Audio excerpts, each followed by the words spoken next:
அனுமதித்ததெல்லாம் நன்மைக்காக, நடத்திடும் பாதைகளும் நன்மைக்காக. அனுமதித்ததெல்லாம் நன்மைக்காக, நடத்திடும் பாதைகளும் நன்மைக்காக. தேவனாலே கூடாத காரியம் ஒன்றுமில்லை என்றான். லூக்கா 1:37.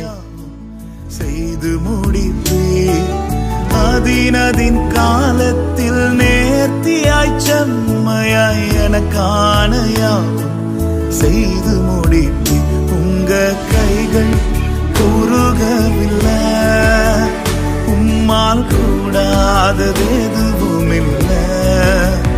உங்க கைகள் குறுகவில்லை, உம்மால் கூடாதது எதுவும் இல்லை. உம்மால் கூடாதது எதுவும்